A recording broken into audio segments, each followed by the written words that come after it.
Okay, so yeah, well, tomorrow I'll be going to Amaravati Monastery. Oh, Amaravati. Yeah, yeah, yeah, Okay, in Hemel Hempstead. Okay. yeah, yeah, and yeah, I just wanted to talk to you about that because it's a bit like it's difficult.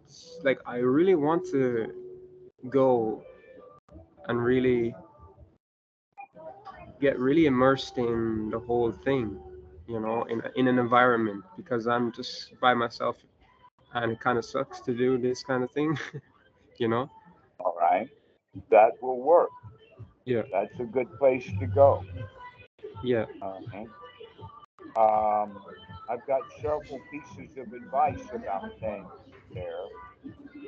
And one of the pieces of advice is that uh, Amaravati at Hemel Hempstead was founded by Thai people. Thai money went into it. Achan Chah was there, and that he had several in his lifetime very good students. And he brought students to Wat Suan Mok.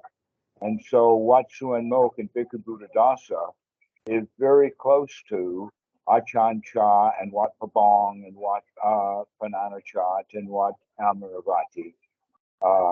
And even so much as kind of Abhayagiri too. But after that, you get a whole lot of Western people in robes who have not lived for years in Thailand. That many of them, in fact, when they ordained, the monks that you will meet, have been probably at Amaravati all along. And so basically what I'm saying is just because you meet somebody in a robe doesn't mean, well, let us put it this way, it still means that you need to do an investigation because you're going to have a wide variety. But one of the things to make sure that you do is to go talk to the abbot because the abbot will be a senior monk. And the more senior he is, the longer he's been in it, which means that the more likely it is that he is part of the original lineage. That kind of, um, it would be be expected for it to start to rot away because the lineage wasn't large enough to begin with in Ajahn Chah's lifetime. If he had had 100 really well established Western monks, then they may have been over 100 of them to handle the traffic that's coming or has come. But because he only had 4 or 5, that meant that they were kind of overwhelmed and there was not a lot of good teaching. That in fact, that what happened at Amaravati is very similar to what happened in the time of Ashoka, which was because Buddhism became popular because it was, let us say, supported in by the in the time of the what? Sorry. Ashoka, King Ashoka. Ashoka was the great grandson of King Bimbisara, who was a supporter of the Buddha. All right, and he made after he conquered most of India, he finally then spread Buddhism throughout India, and in a way of spreading it out, he also spread it very thin. And so a lot of new people came all of a sudden, and they didn't get good Dhamma. There was only about 500 or so noble monks at the time, and they were literally overwhelmed and inundated with new students, which is also happening in the West today. And so, knowing that, the best place to find refuge then is to go to the abbot because he's most likely going to be supportive of the things that you need to do and be very skeptical of everybody else.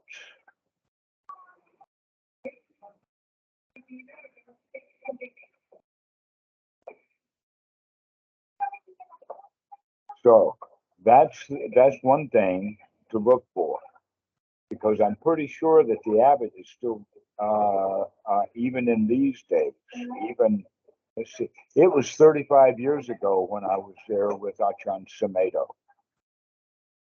And I think that much of the structure that he set up is still there, but some of the functionality has fallen through the cracks. Yeah, one of my big kind of, I guess, intentions or what's on my mind is to find someone or find people or monks or someone who I can maybe kind of befriend a lot and just kind of get to know them and see how they live and how they practice and stuff like that, you know? Like, well, guess what? If you go to the abbot and talk to him and tell him that you've been, interested in Bhikkhu Buddhadasa and the noble teachings, etc., like that, then he will probably put you with someone who will be very good for you when you're there.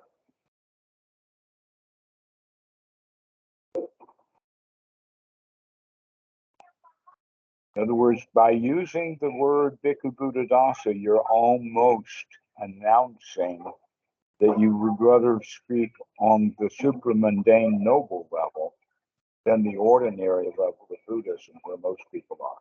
They start out at the ordinary level, and they don't meet enough nobles to actually become noble themselves. So if you go to the abbot and tell him that you're already familiar with the noble Dhamma, he'll know what to do if he's noble. so just mention Bhikkhu, I want to, or Bhikkhu Buddhadasa. Actually, because he's most likely a Farang, an Englishman. In fact, I'm not sure who the abbot is. I know that after Samedo, that was Achan Amaro, Achan Pisano has been. But these are, like I said, it's been 35 years. So times have changed, and I have not been keeping up.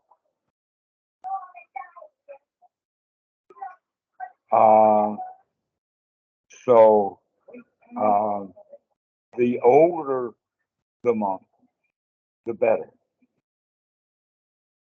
And the abbot will have to be at least 20 years, more than likely 30, or in that case, maybe even 40. So you might get right with the old guard. I don't know who's the abbot there, but since that's the number one Western temple, Western Thai temple is the number one, more than likely they're going to have the number one first class Western Thai tradition monk. It's just logical. After that, it's going to be a crapshoot.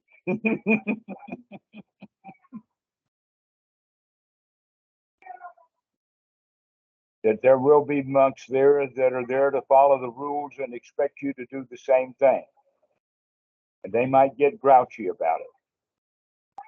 So you can put them over on that side of, well, these are people who are still ordinary, and I'm looking for happy, noble, everything is okay kind of practice.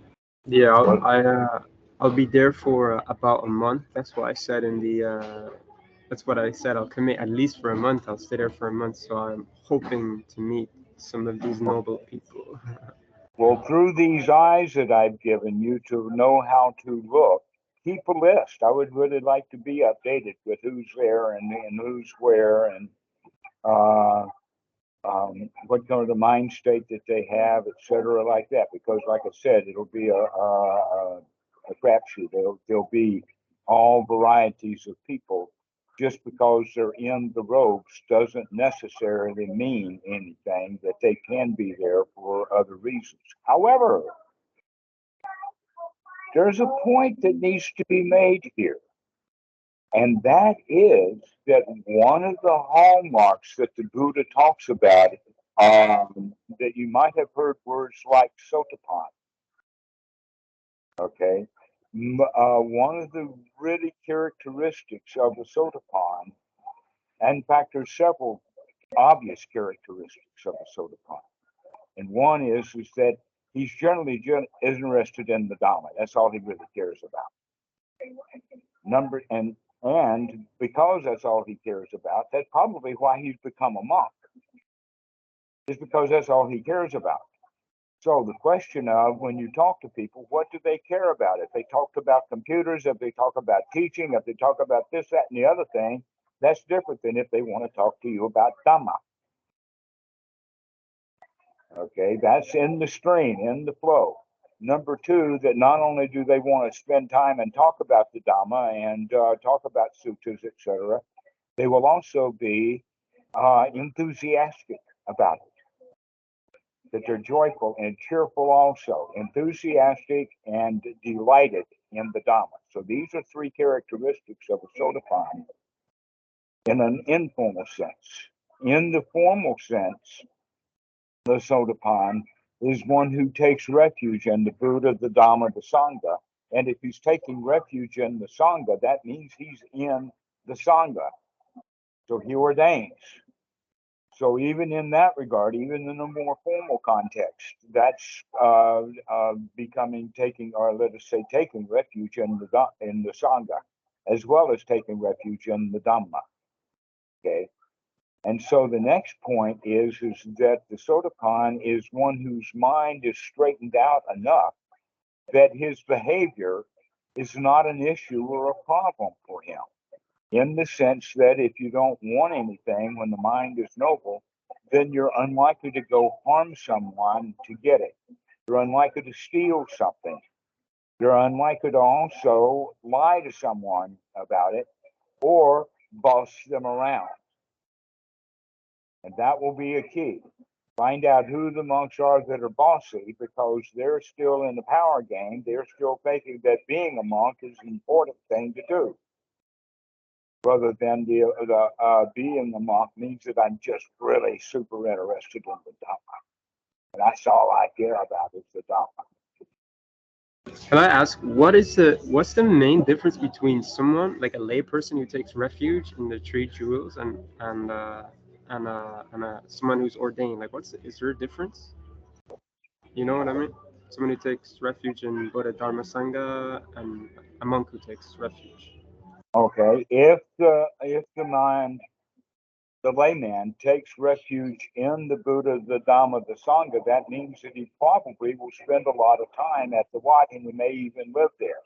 And in fact, you will find lay people who may in fact be more dedicated to the Dhamma than some of the monks. And how do you know? Well, number one, they're at the wat. So they've got a couple of things in their favor already. Okay, so that dedicated enough to go and stay someplace, like you're dedicated enough to go stay a month already, right? That's when you really care about the Dhamma, and you want to be around other people who are in the Dhamma. That's the Sangha. The question is, can you be Buddha while you're doing that? The answer to that one is, watch your facial expressions to see if you can find a smile.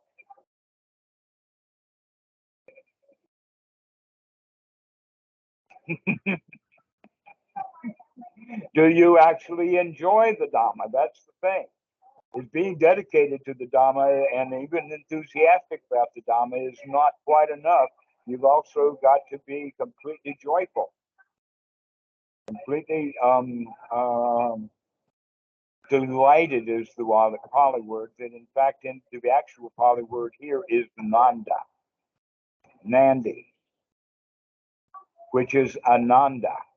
Okay, you got Ananda, the guy who was with the Buddha, his number one student and his cousin, and the one who stayed with him for 25 years, Ananda, right? That's the name, which is Nandi, the one who is full of bliss, full of joy, happy. So these are the things to look for, and these are the things also for you to exude. For me to exude, for me to For you to exude.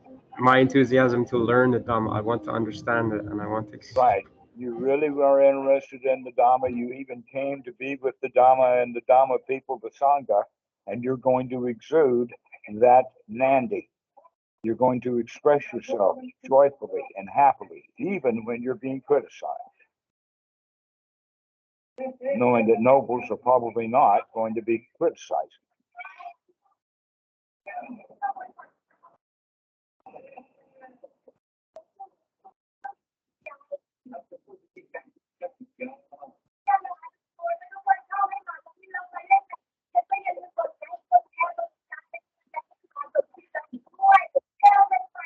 So, do you have any specific questions to ask about going there?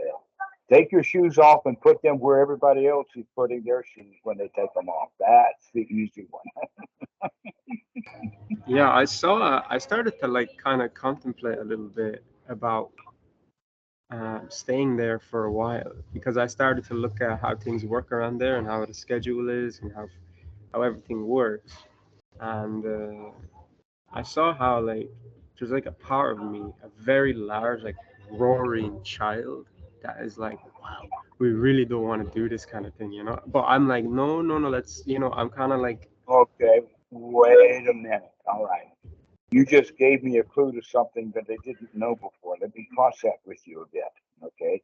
You said that when you read it, it looked like they had an ambitious schedule, right? Okay. Westerners love schedule. Watso and Mo didn't have any schedule. We have schedules for retreats, so they basically turn the daily schedule into a retreat all the time for everybody, which is not the way that Watso run. And more than likely, many of the nobles will do as little of that schedule as they can get away with. And I invite you to do the same thing.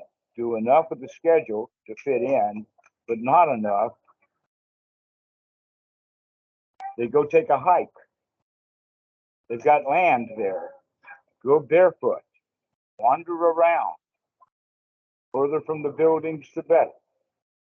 Watch every step you take. And that will do just fine. What they don't want and what they will check for is people laying in their room on the bed. That's when they'll say something. But if you're out wandering around, especially walking barefoot, they'll leave you alone pretty much.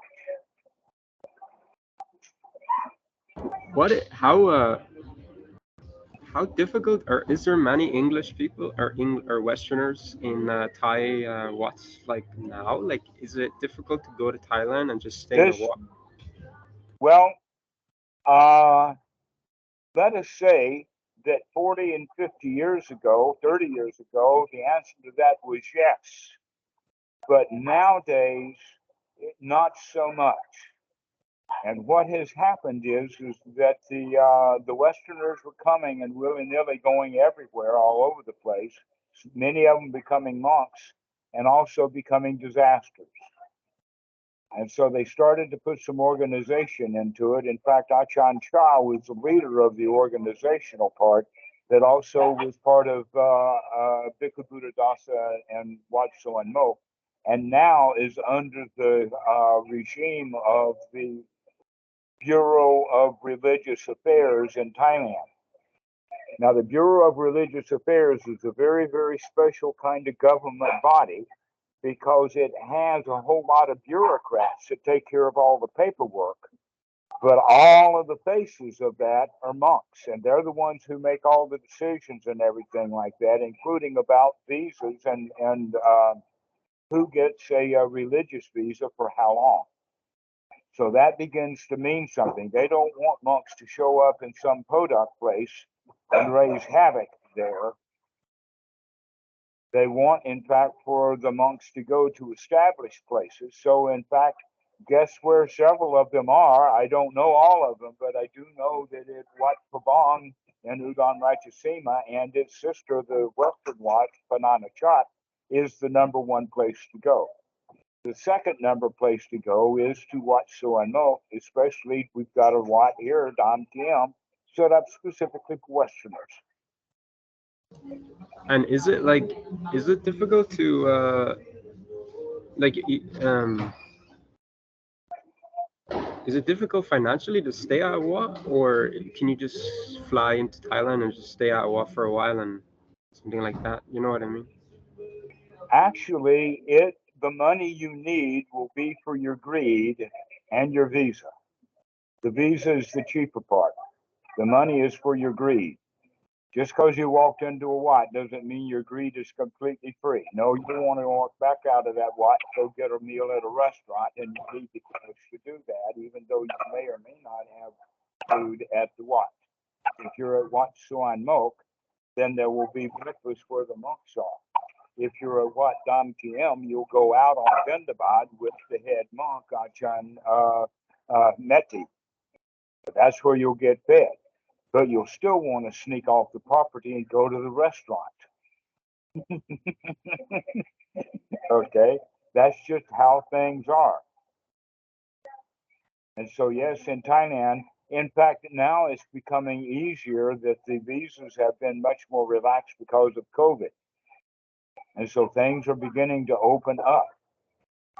And they're already starting retreats again at the International Dhamma Hermitage, which is the big retreat center, which operates mostly for Thai people, but they also have a 10-day retreat for Westerners that have about 100 people. Now the population is down in the 20s and 30s, but in the next year or two, it'll be back up to 100 to 150.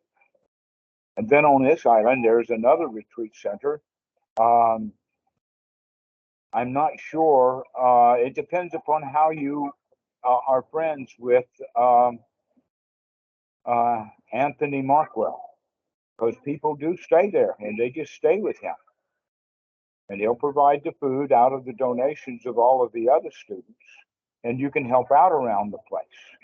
The same thing, by the way, is true over at Deepapawan on island Koh Samui next door, where Achan Po is staying. So that would be, and so going around from place to place. So you stay at Wat Suan Mok, and then you stay at Wat Khao Tam, and then you stay at Indira Retreat Center, and then you go to Deepapawan and stay there, and then you come and spend a week or two on my front porch, and everything is easy.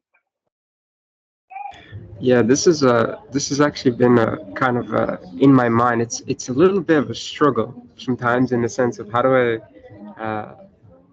I get this straight, like realistically and in You gotta reality. meet some friends who know where the place to put the hole in the door to put their thumb in so that they can pull the latch and out you go.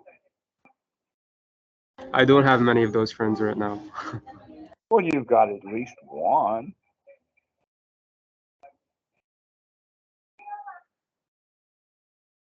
It's a bit frustrating when like everywhere I am around, like I'm in London right now, and it's just such a starvation of what I'm trying to find around me, and I just want to go to a place where I can really practice and get solidified and grounded and understand things and just without all this other All right. strain on my mind. I have two things for you to do that have the same goal.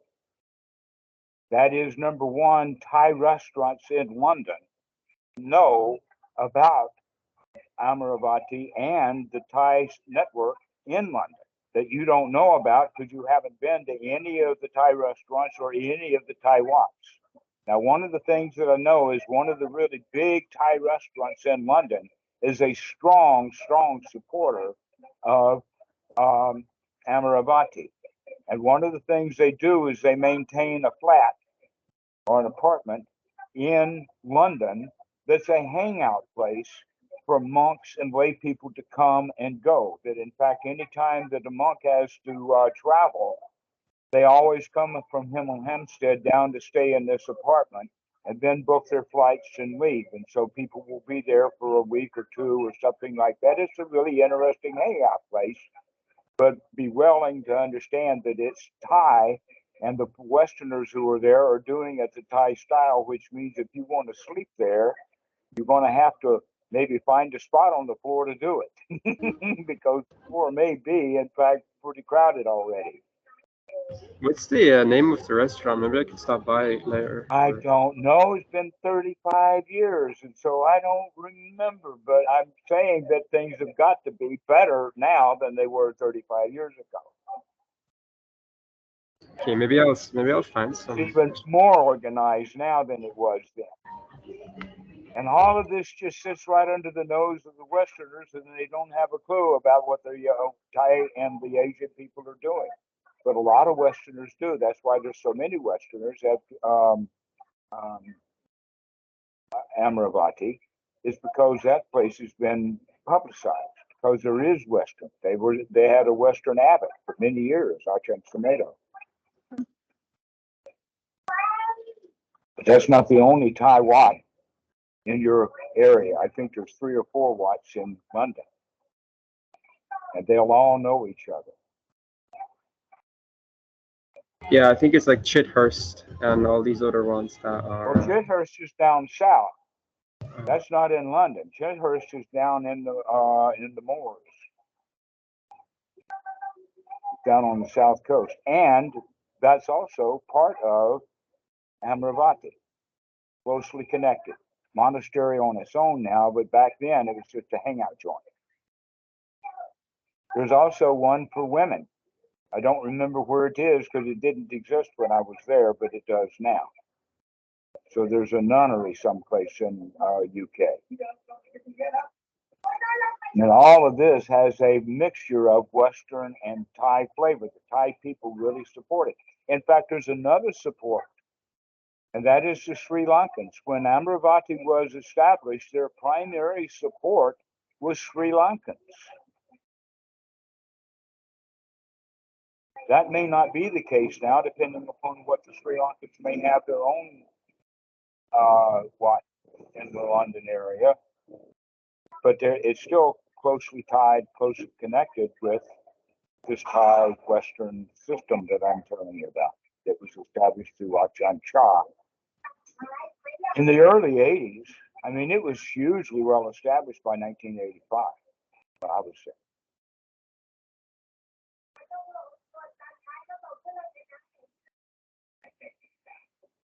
Yeah, I guess I'm picking up the message of what you're saying. In one sense, is be enthusiastic and express yourself that you really want to understand the Dhamma and make friends with people at the Wat and stuff like that. Because that's what I'm hoping for. Um, it's just that I'm Yeah, very new to step this. right up and smile. Yeah, just walk around and smile. I'm very new to this, so I don't have a clue what I'm doing, and I. So you're afraid. I know. You're afraid of the unknown. Everybody's afraid. Everybody's a victim. Come on, toughen up. You can handle this. They're Buddhist already.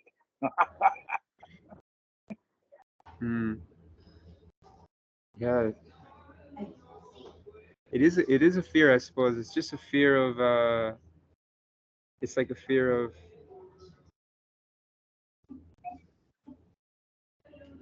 I won't.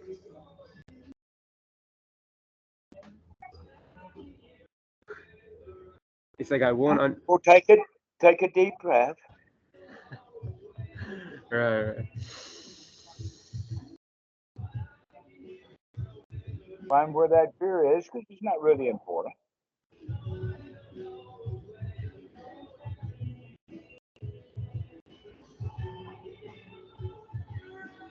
Deep breath. Ah,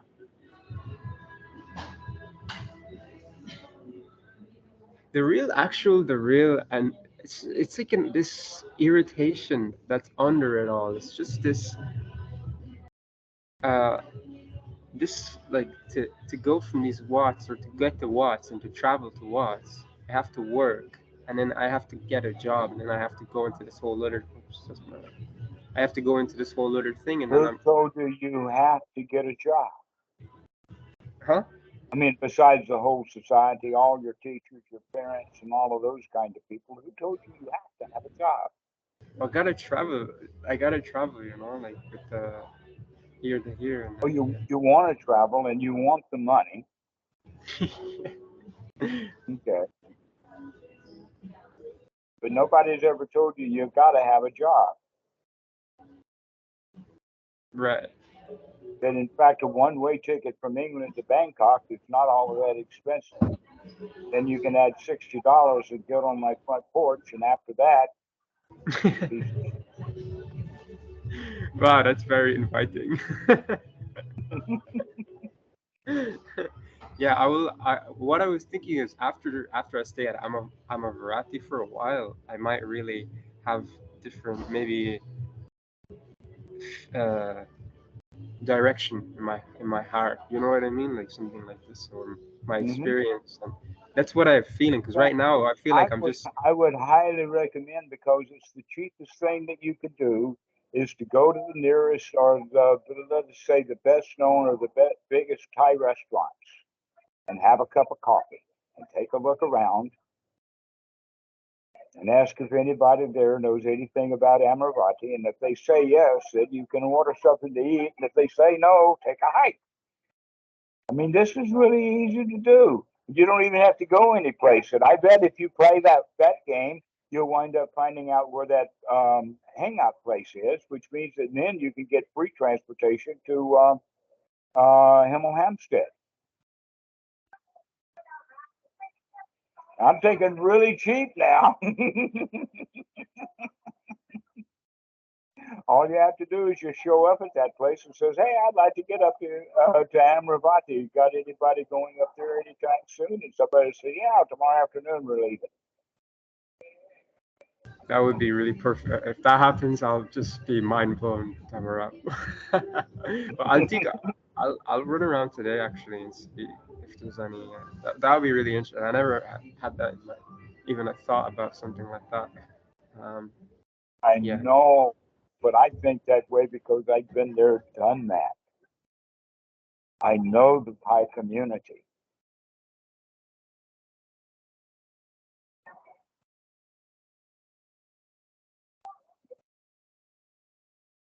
There's nothing to fear but the fear itself that you keep on going. The irritation is an old habit. It's not coming from the Thai people.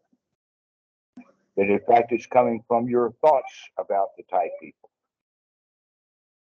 You're manufacturing it all. So why don't you manufacture something better than that? Like I do. Oh, Thai people are good people. Yeah, no Yeah. problem.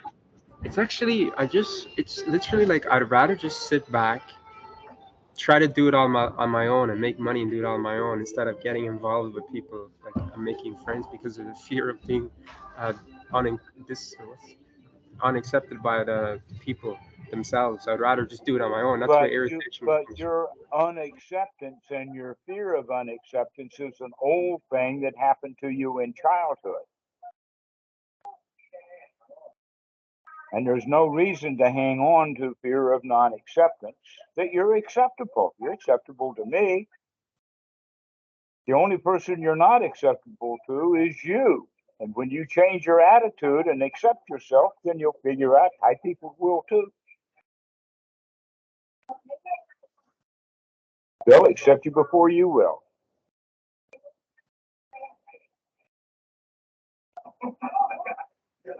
Yeah. I'm going to just really get involved and see what happens. I think. All right. Yeah. There's, Go jump in. I mean, the only thing that could happen is you drown in happiness. right. Okay. I would love to drown it. I would love to drown in happiness. Right. Okay. Yeah. Yeah. So when are you going? I mean, other than what we've talked about, how would you get to Hemel Hempstead anyway? You own a car? No. I was thinking about I was thinking about walking as far as I could tomorrow morning and getting a bus or a train if it's too much because I have two big ass backpacks. You know. Huh, that's the hard way. Yeah. It is the hard way. That's the hard way. But yeah. Even that, just getting there sounds like an irritation. Yeah. It's not. it's annoying because the backpacks really weigh on your body. Like Mm-hmm. the sleep is nice at least. At least the sleep at night time is nice when you get to pull those backpacks off. But yeah, that's what I'm thinking about. So you've got internet. The easy thing to do is go for Google and start with the word London, and then the next word is Thai, and then the next word would be Buddhism or restaurant or things like that. And go find out what's in the community in London. Yeah. I'm gonna do that actually today. I never thought about that. Or yeah, maybe I can find I someone or need to something. call around some of those restaurants and say, hey, I'm trying to get up to Amaravati and Hemel Hempstead. Do you have any way of getting there? See, I mean, you might be able to do that on the phone. Yeah. Yeah, And yeah. you'll spend a lot less time on the phone than you will opening it up the road. I really hope so, because it's a yeah, it's like a I don't know how many. It's like 2.5, 3 hour walk. It is way out there in the sticks. Mm, yeah, from Berkhamsted to the actual monastery or the what is like it's seems like a what you call it a what's the word, nook and cranny kind of scenario. Irritation, that's what it Yeah. Yeah. Right. Anyways, is. I'm looking Well, I forward. wish you the best of luck. I Thank think you. that Thank you can do this. I'd really like to hear about it after you get there. When are you planning? I mean, if you got nothing else to do, you just put this plan in motion and just go start with it. Oh yeah. It's tomorrow. Huh? I'll be there tomorrow. I just got into London yesterday, so yeah, I'll be there tomorrow, and yeah, I'm looking forward to seeing what happens. Yeah, and I'd love to talk to you about it soon. I'm not sure how to. I did ask them about internet and Wi-Fi and how you can use phones and computers, and basically they said um, that we want you to we it's not encouraged, but we do let people use stuff like that. But there's no Wi-Fi or stuff. But I Okay. can. Well, they probably would not be discouraged about you calling me. Yeah. They would be discouraged about just general internet use. Yeah, So yeah, tell me yeah. you want to have a Skype call with your Dhamma teacher or something like that. And that's an interesting introduction to a conversation. You might, in fact, get one of the friends who comes on to the conversation with you. Yeah, that would be cool. Yeah. Like maybe I can maybe get down to the town nearby if I have to get internet or something. But yeah, I'll definitely call or talk to you soon about it and see how things go. Yeah, yeah. Well, I'm really curious now about what's going to happen. So Me call me too. when you find out. Me too. All right. Well, we'll see you later. All right, I'll This see has you, been Dhammarato. great. Right, see you. Okay. Bye Have a good bye. day. Bye, bye.